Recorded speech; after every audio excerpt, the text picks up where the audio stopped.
G20 इजलास जिसमें दुनिया के 20 सबसे मजबूत मुल्क हिस्सा ले रहे हैं। ये इजलास पीर को इंडोनेशिया के बाली में शुरू हुआ। मईशत के साथ साथ दुनिया भर में चल रहे कई तरह की परेशानियों के बीच ये अहम इजलास इंडोनेशिया में हो रहा है, जिसमें भारत, चीन, अमेरिका और दूसरे कई मुल्कों के आला लीडरान शामिल हो रहे हैं। इजलास में हिस्सा लेने के लिए पीएम मोदी भी देर शाम बाली पहुंच गए। होटल के बाहर पीएम मोदी के इस्तकबाल के लिए बड़ी तादाद में माइग्रेंट हिंदुस्तानी मौजूद रहे। वो पीएम मोदी की एक झलक के लिए बेताब थे।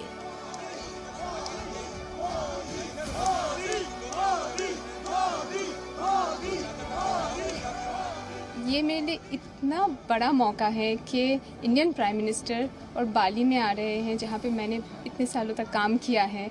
और आप सबको पता है कि बाली की धरती कितनी पावन धरती है और यहाँ का कल्चर, स्पेशली इंडियन कल्चर, यहाँ पे बहुत ज़्यादा इनके कल्चर में भरे हुए हैं। और जैसे ही पीएम मोदी होटल पहुँचे, वहाँ खड़े हिंदुस्तानियों ने मोदी मोदी के नारे लगाने शुरू कर दिए।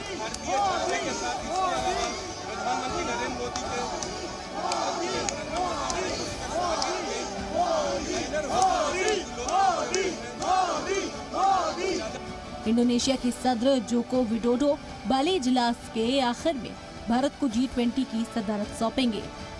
भारत 1 दिसंबर से ऑफिशियल तौर पर G20 की सदारत की जिम्मेदारी संभालेगा। पीएम मोदी आज बाली में कई प्रोग्राम्स में शामिल होंगे। G20 के इजलास में पीएम मोदी 12 मुल्कों के लीडरान के साथ दो तरफा बातचीत करेंगे। इसमें 7 मुल्क के लीडरान के साथ मुलाकात तय मानी जा रही है, जिसमें Britain, Spain, France, Australia, Singapore, America, Indonesia के लीडरान का नाम शामिल है। 45 घंटे के इस मैराथन यात्रा में पीएम मोदी कई दीगर ममालिक के लीडरान के साथ भी मुलाकात करेंगे। चीन का नाम भी इस बातचीत में शामिल है।